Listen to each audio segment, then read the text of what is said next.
just like that, California's grand plans to kiss gasoline goodbye by 2035 might get turbocharged into reverse thanks to the Republicans and his congressional maneuverings. Intrigued or infuriated, Ralph? Oh, Aria, it's both intriguing and quite a legal labyrinth, isn't it?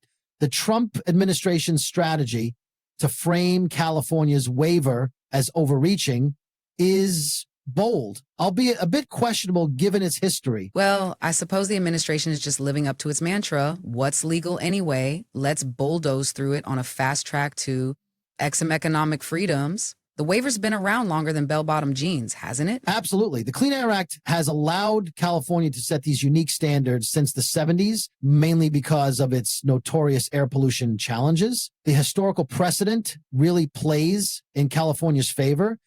The sweet air of sunny California, historically so polluted that it needed its own special set of rules. But isn't it fascinating, Ralph, how this pivot is under the guise of protecting American consumers from loss of vehicle choice? It is. On one hand, you have the argument that such stringent regulations could drive up costs for consumers nationwide. However, let's not ignore the environmental stakes here. The transportation sector is a major greenhouse gas emitter. Right. But clearly Governor Newsom's not losing sleep. He's let the Air Pollution Board do the talking, declining to comment. Now, there's a political maneuver seasoned with subtlety, wouldn't you say? Perhaps a calculated silence. It's a delicate balance. California, after all, is dragging along nearly half the U.S. auto market with its own policies, which might explain the Republican ire. Or rather, isn't it California leading with a bold, albeit polarizing vision for an auto-induced climate utopia?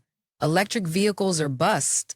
I guess the EPA didn't see that one coming. Well, when the stakes are this high, you can expect quite the clash. Notably, this scenario demonstrates how regulatory power can border on policymakings, sometimes beyond the state's jurisdiction and into what some would argue is national policy. It's a classic showdown of state power versus federal authority, with a little climate change cherry on top. But Ralph, do you think this move by Republicans could set a precedent using the Congressional Review Act for all sorts of reversals? Most definitely.